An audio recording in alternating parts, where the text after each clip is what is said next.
Morel, là, je vous trouve à la Bourse du Travail de Paris où est en train de se clore une assemblée de pigistes, de collectifs, syndicats de journalistes. Vous êtes reporter photo depuis une dizaine d'années, membre de l'UPP.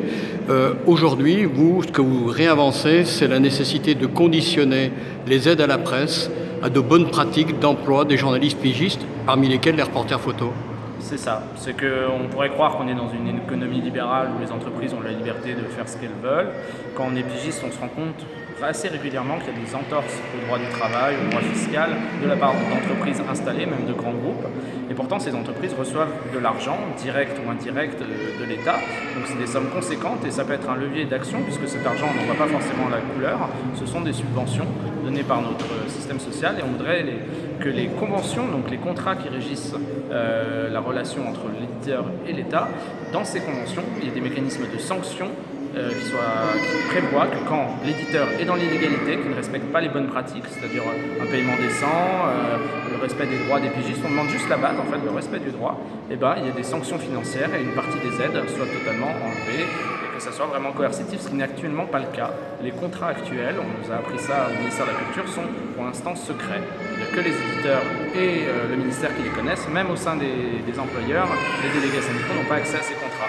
Donc c'est un mécanisme d'action sur lequel il peut être très intéressant à activer dans le débat futur, puisque finalement les producteurs de l'information, la valeur dans un journal, ce ne sont pas les éditeurs, ce sont vraiment les producteurs de l'information, donc les journalistes, pigistes ou en poste, ça concerne tout le monde. Voilà.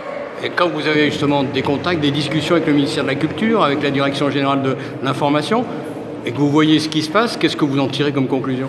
C'est qu'il y a des vraies enquêtes à faire sur les aides directes à la presse. Les aides indirectes, c'est les frais postaux réduits, etc. Mais les aides directes sont vraiment des subventions, des fonds d'investissement ou un peu de fonctionnement. Et sur vraiment qu'est-ce qui va les conditionner. Et on a appris au ministère récemment qu'en fait, avant, ils ne faisaient pas vraiment signer de contrat, de convention.